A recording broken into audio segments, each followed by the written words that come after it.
রাত তখন 2টো কি আড়াইটে। ছেঁড়া খোড়া হাঁ করা লাশটা পড়ে আছে টেবিলে। পলাশ ডোম হাতে অর্ধেক শেষ করা বাংলার বোতল নিয়ে ঘরের মধ্যে ঢুকলো। এখনই মালটাকে সেলাই করে পাঠিয়ে দিতে হবে ঠান্ডা ঘরে। চোখ দুটো লাল হয়ে আছে পলাশের। তবে এই অবস্থাতেই লাশ সেলাইয়ের কাজটা ভালো হয়। টেবিলের উপর চিত হয়ে পড়ে আছে। ডাক্তারবাবুরা কাজ সেরে চলে গেছে। বাকি কাজটা পলাশের। ফাঁকা শরীরটার মধ্যে তুলো ভরে আবারও আগের মতো আকৃতিতে ফিরিয়ে এনে সেলাই করে দিতে হবে। সেই 6টা থেকে এইভাবেই পড়ে আছে লাশটা। মনে হয় বেয়ারিশ লাশ। না হলে ডাক্তারবাবুরা তারা দিতে দিতে জান খেয়ে নিত।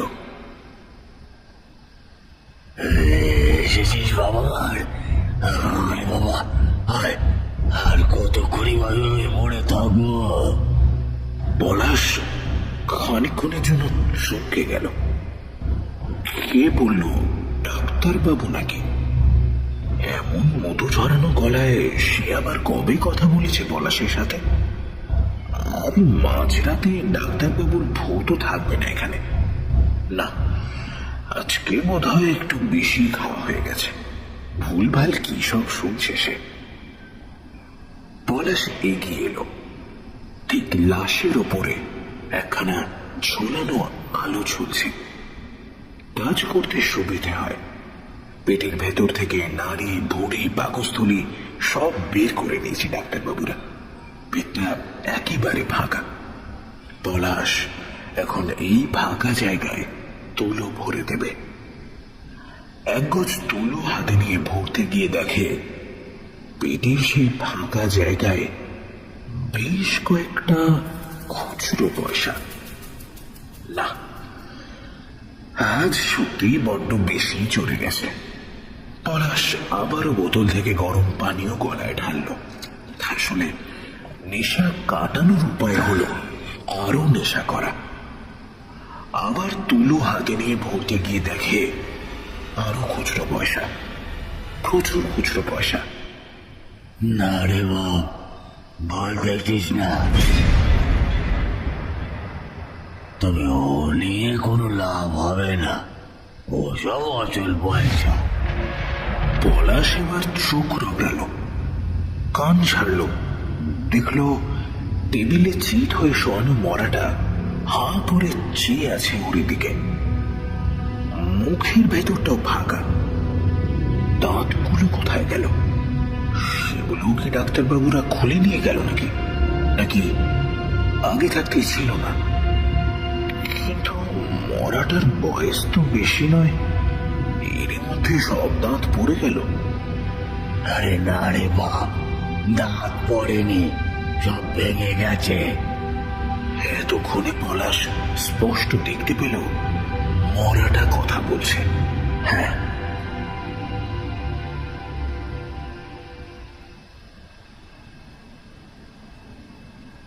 বুঝো কাণ্ড। তুমি শালা এতক্ষণ ধরে বকবক করছো আর আমি ভাবছি কে কথা বলে। তুলোর পোঁটলাটা পেটের ভেতর আবার ঢোকাতে গিয়ে দেখে সেখানে খুচরো পয়সায় গিজ গিজ করছে। এই শালা, এই তোমার পেটে এত পয়সা কেন গো? পেটের ভেতর খাজানা লুকিয়ে রেখেছিলে নাকি? আরে না রে বাপ, বললাম না ও পয়সা তোর কোনো কাজে আসবে না। আসলে আমি তো অন্ধ, চোখে দেখতে পাই না। সত্যিকারের অন্ধ, ধার দিচ্ছি না। স্টেশনে নিয়ে কি করতাম, সবাই খুচরো পয়সা ফুটো কলাইয়ের তলায় ফেলে যেত। টক টক করে আওয়াজ হতো। বুঝতে পারেনি হারামিগুলো অচল পয়সা ফেলে যেত। আমি সব পয়সা ঝোলায় জমিয়েছিলাম। কাল রাতে ছেলেটা জুয়ায় সর্বস্ব হারিয়ে আমার ঝোলা পাপ করে দেখতে গেল কত পয়সা হয়েছে। সব পয়সা অচল দেখে আমার মুখে ঢুকিয়ে দিল। পয়সা গলায় আটকেই মরে গেলাম। দাঁতগুলো পয়সা চিবাতে চিবাতে ভেঙেও গেল। পেটের ভিতর গজ গজ করছে সব পয়সাগুলো। দূর শালা, কি লোক মাইনি। পলাশ হাসতে হাসতে গড়িয়ে পড়ল। এমন আজব কথা সে আগে কোনোদিন শোনেনি। থাকতে হবে, তোমার পেটে আর তুলো গুঁজতে হবে না। তোমার জমানো পয়সা নিয়েই তুমি কেটে পড়ো, এমনি সেলাই করে দিই। কি বলছিস কি? আমার পেটের ভিতরে পয়সা থাকবে, এদিক ওদিক নড়বো আর টং টং করে সব তো হবে তো। ভালোই তো মিউজিক দিতে দিতে যাবে, টুংটাং টুংটাং। পলাশ তার বোতলের গায়ে একবার টুংটাং করে বাজিয়ে দেখে নিল। মোটা সূচে এবার সুতো ভরতে লাগলো পলাশ। অনেক হয়েছে, তাড়াতাড়ি ঠান্ডা ঘরে চালান করতে হবে। গন্ধ আসছে। তারই মেরে নেশায় বোধ হয়ে গেলেও নাকে গন্ধটা আসছে। আসতে রে বাপ, এত বড় সুচ ফোটাবি, লাগবে না তো রে। পলাশ একবার হাঁ করে মরাটার দিকে তাকিয়ে আবার সুচটার দিকে তাকালো। তারপর জোরে জোরে মাথা ঝাঁকিয়ে বলল, না না, আমার একেবারে ফাঁকা হাত যাকে বলে, একটুও লাগবে না, টেরই পাবে না। দুদিকের পেটের খোলা চামড়াটা জড়তে শুরু করলো পলাশ। কি গো, লাগছে নাকি? না না, সুচুরি লাগছে। আচ্ছা, একটা কথা বলবো? হ্যাঁ, বলো না। পলাশ কাজ সারতে সারতেই বলল, এই যে তুই ভূতের সঙ্গে গল্প করছিস, তোর ভয় লাগে না? ভয় লাগবে কেন? ও তো প্রতিদিনই বলি। আমার বউ তো বলে আমি নিজেই নাকি একটা ভূত হয়ে গিয়েছে। হাতের কাজ সারতে সারতেই আরেক ঢোক তারই গলায় ঢাললো পলাশ। মনে পড়ল সেই প্রথম দিনের কথা। একদম প্রথম দিন এমনই এক রাতে ছেঁড়া লাশ সেলাই করতে এসেছিল সে। প্রথম দিন, এক্সপিরিয়েন্স একেবারেই নেই। মা আবার ছোটি বাবার দেওয়া মাদুলি গলায় বেঁধে দিয়েছিল।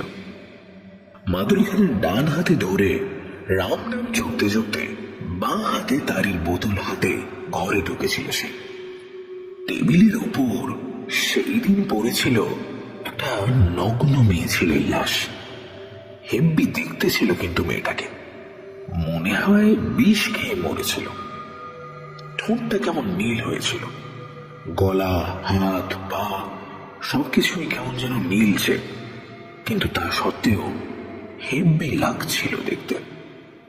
পলাশ এই প্রথম কোনো মেয়ে ছেলেকে পুরো ন্যাংটা অবস্থায় দেখল। আরে শালা, মরা তো কি হয়েছে, মেয়ে ছেলে তো বটে। পলাশ নিজেকে কেমন যেন সামলাতে পারল না। বুকের ভেতরটা কেমন যেন ধক ধক করতে লাগলো। মরা মেয়েটার ঠোঁটের উপর ঠোঁট রাখলো সে, আর ঠিক তখনই কে যেন ওকে জড়িয়ে ধরল।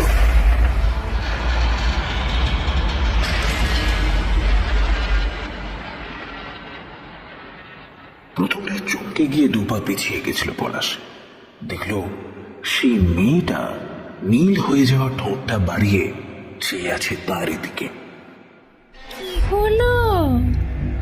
এলে যখন এমন করে পিছিয়ে যেতে হয় নাকি? পলাশ আবারও ডান হাতের মাদুলিটা চেপে ধরে রাম নাম করতে লাগলো। আরে দূর শালা, মরা নিয়ে কাজ কারবার, রাম নামে কি পেট ভরবে নাকি তোর? তার চেয়ে মরা মরা যোগ। পলাশ আবারও ভয়ের চোটে পিছিয়ে গেছিল। ভেবেছিল দৌড়ে পালিয়ে যাবে, কিন্তু অনেক চেষ্টা করেও দরজাটা খুলতে পারল না। ওই আয় না রে, চুমুটা খাচ্ছিলি যখন খা না, অমন করে পিছিয়ে গেলি কেন? কেমন যেন সোহাগ ছিল মেয়েটার গলায়। পলাশ ডান হাতে ছোটি বাবার দেওয়া মাদুলিটা চেপে ধরে এগিয়ে এলো সেই দিকে। দুটো নীল ঠোঁট স্পর্শ করলো আবার। মেয়েটা তাকে দু হাতে জড়িয়ে ধরল।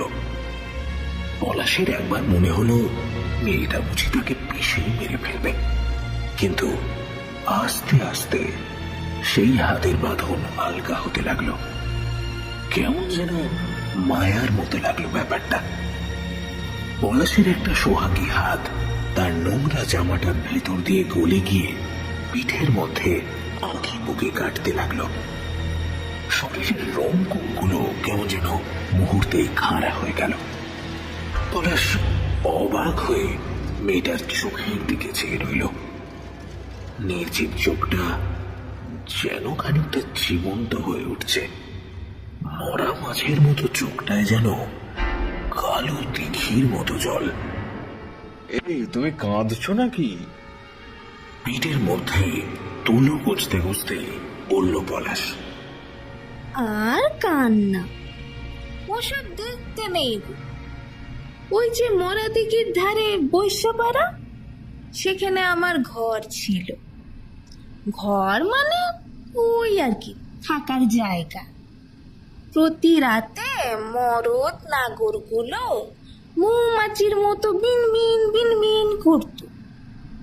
এখন কতর গেছে, পাড়ায় নতুন মাগি এসেছে, এখন আর কেউ আসে না গো। 3 দিন কিচ্ছু দানা পানি পড়েনি। ওই তো ডাক্তারবাবুরা পেটের থেকে শুকিয়ে যাওয়া পাকস্থলীটা উপরে নিল একটু আগে। 2 দিন বাদে এমনি মরতাম। 2 দিন আগে মরলাম বিষ খেয়ে। তোর নাম কি? তুলোর পতলা গোজা এখনো বাকি পলাশের। নাম? আমাদের কি আর একটা নাম গো?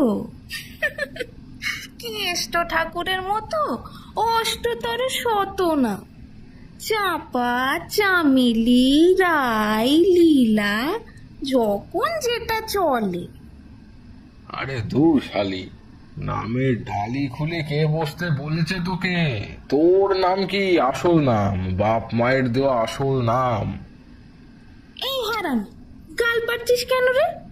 জানিস না আমি ভূত? দেব নাকি এক্ষুনি ঘাটটা মোটকে? পলাশ বোধহয় সত্যিই ভুলে গিয়েছিল যে সে এখন একলা একটা ঘরে ভূতের সঙ্গে কথা বলছে। তুলো ফেলে পলাশ ভয়ে 2 পা পিছিয়ে 2 হাতে ঝুটি বাবার দেওয়া মাদুলিখানা আঁকড়ে রাম নাম জপতে লাগলো।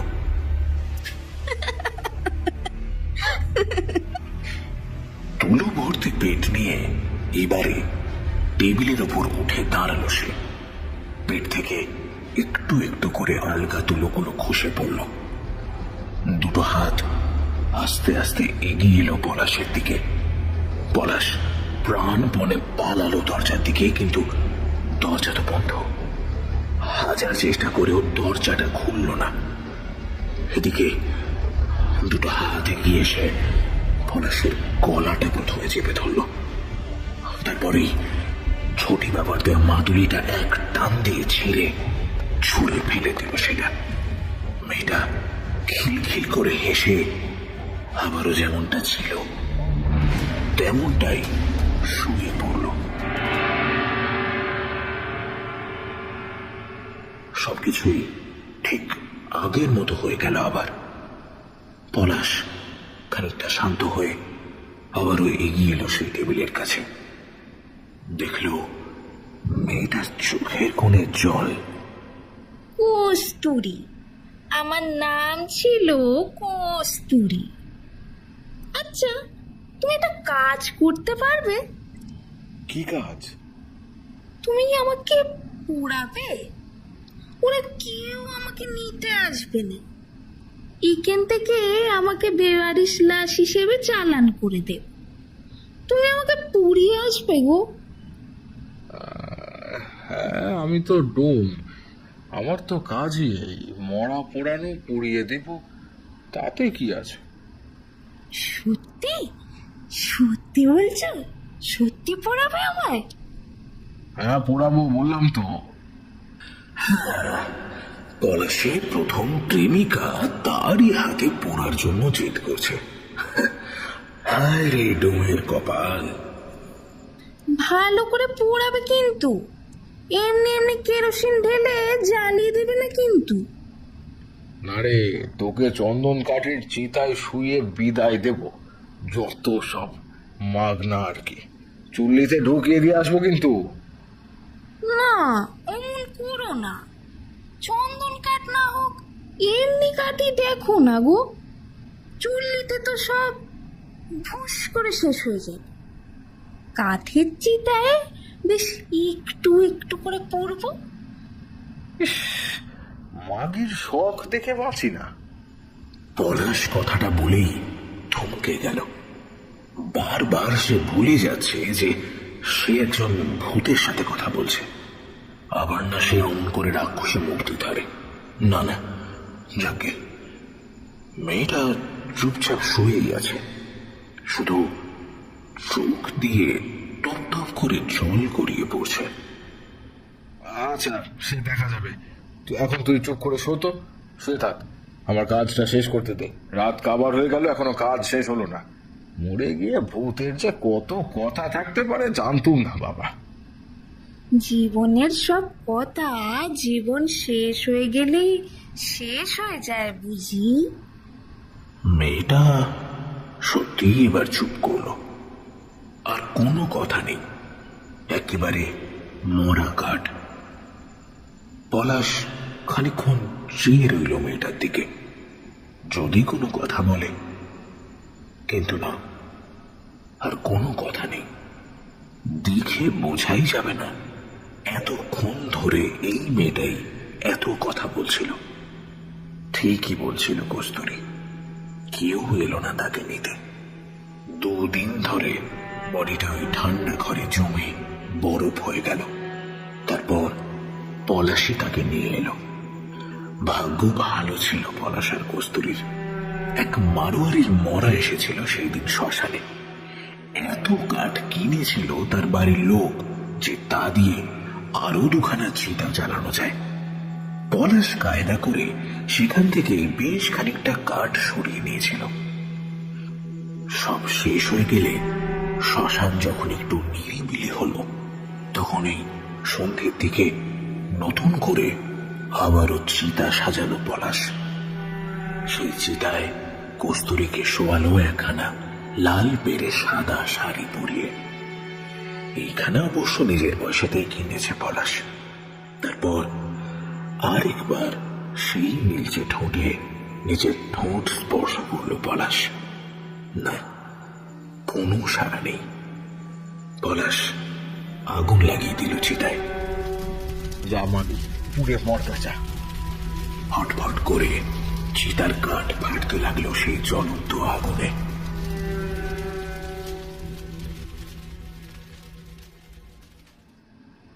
তা বেশ, তোর তো দেখি বেশ গেলে আছে।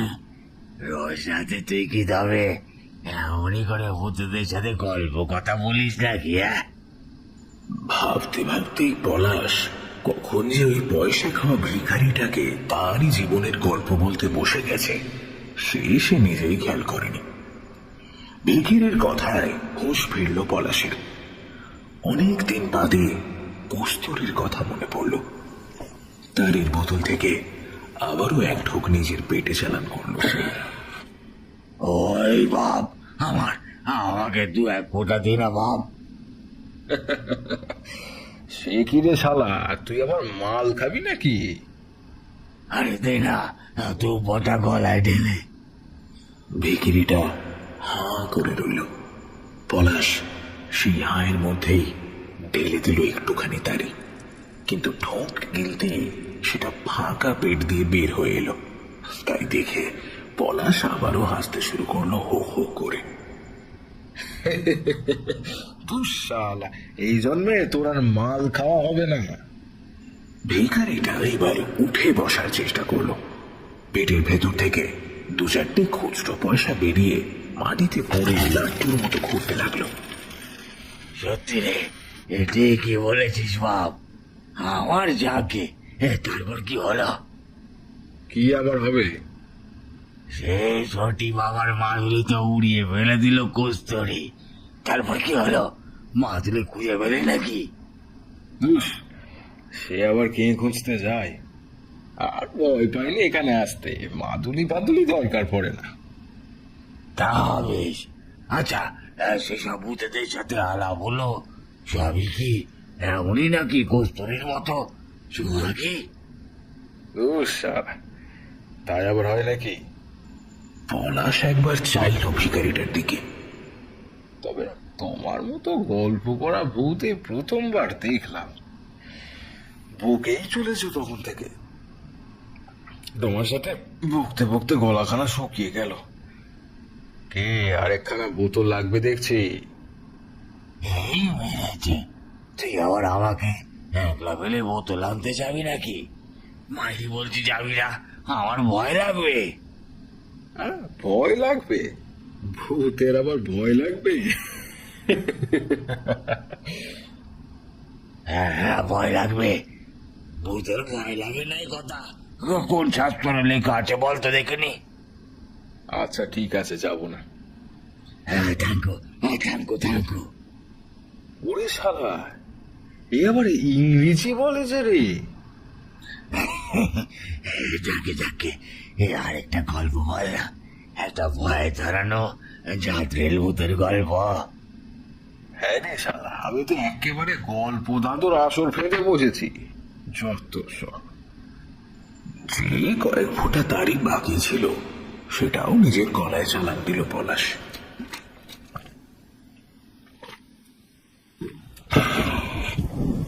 সে এক ভয়ঙ্কর রাত ছিল বটে। বাইরে অঝোর ধারায় বৃষ্টি পড়ছে। সকালে ঝড় উঠেছিল। কি সব নাম দেয় বাবুরা ঝড়ে, ওসব মনে টনে থাকে না পলাশের। তবে খুব বৃষ্টি হচ্ছিল সেদিন। সারাদিন বৃষ্টি হয়েছে, সারা সন্ধি রাত, এমনকি সারাটা রাত পিটির পিটির করেই বৃষ্টি পড়ে চলেছে। খবর এলো একসাথে দুখানা লাশ পড়ে আছে টেবিলে। দুটোকে সেলাই করে চালান করতে হবে ঠান্ডা ঘরে। দুটো লাশই নাকি গুন্ডার। দুজনের মধ্যে ফাইট বেঁধেছিল। খবর পেয়ে পুলিশ এসে গুলি চালায়, আর দুটোই তাতে টেসে গেছে। লাশ দুটোকে দেখে মাথা বিগড়ে গিয়েছিল পলাশের। আস্ত লাশটাকে ছেঁড়া কোড়া করা হয়েছে।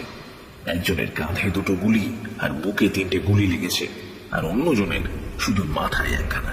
তার জন্য পেট কেটেছে, নারী ভরির পিন্ডি চটকেছে ডাক্তারবাবুরা। মাথার খুলি পর্যন্ত উপড়ে নিয়েছে। বাপরে বাপ, পুরো ছিন্ন ভিন্ন দুটো লাশ। এখন এই পুরোটাকে সেলাই করে ঠিকঠাক করতে হবে এই পুরো লাশকেই।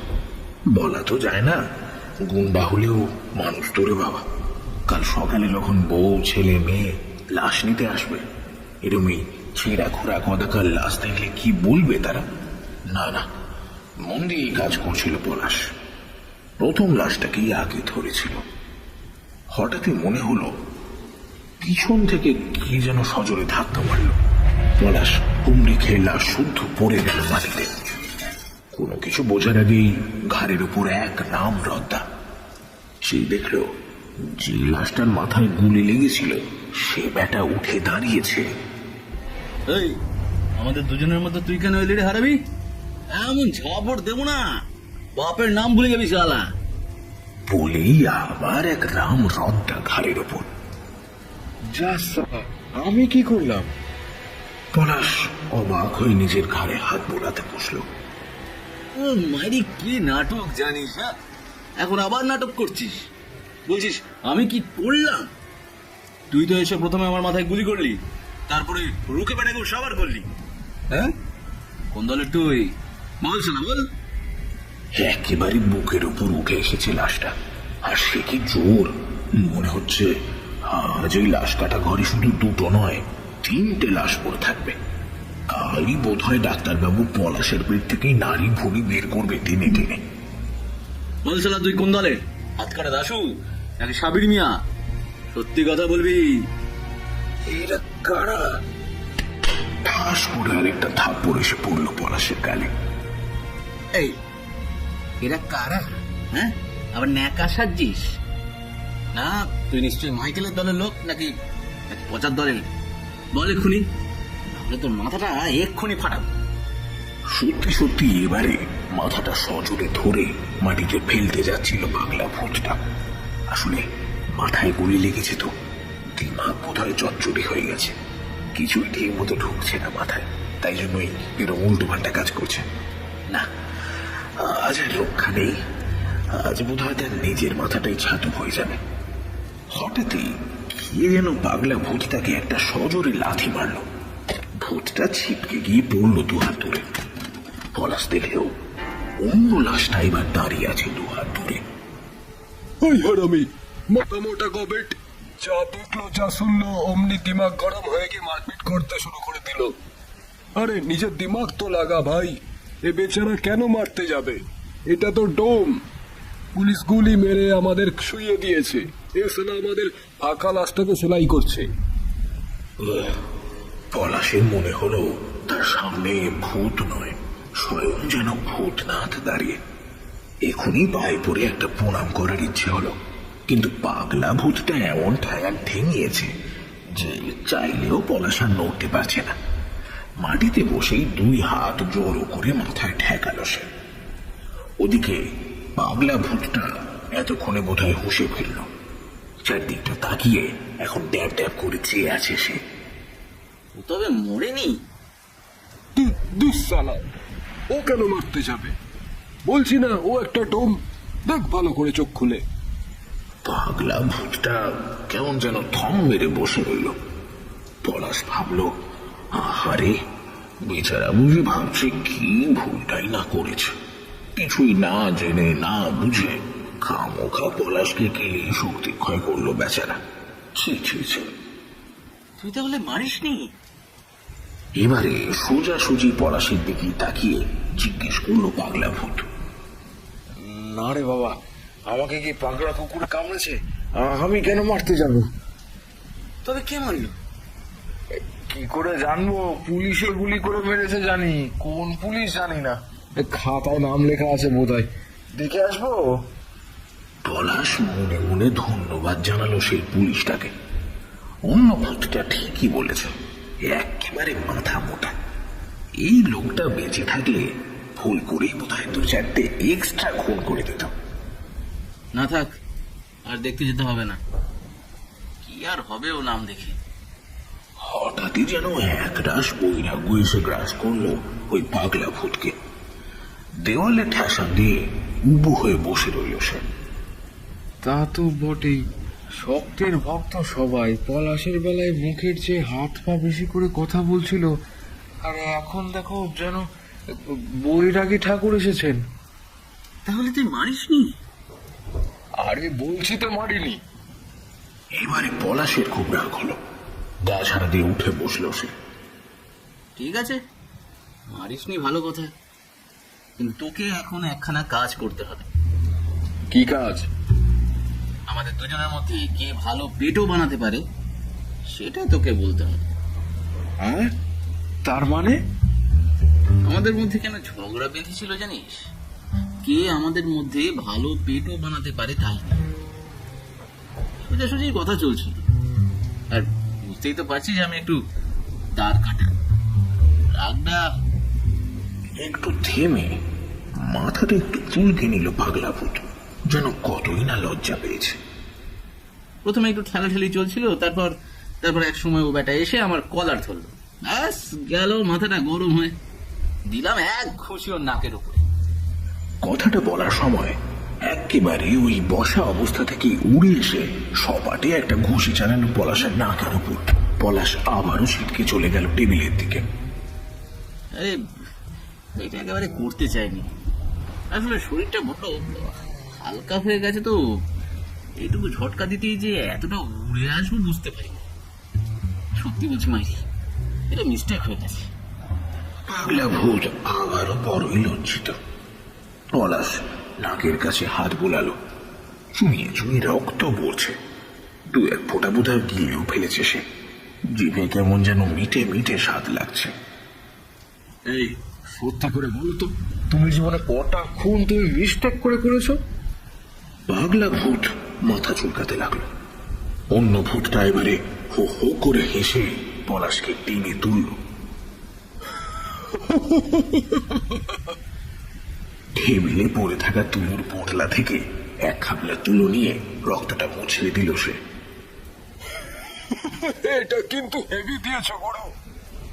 তারপর হাসতে হাসতে পলাশের পিঠে একটা থাবড়া দিয়ে ভূতটা বলল, তবে এটা কিন্তু ওর সাথে আমি একমত।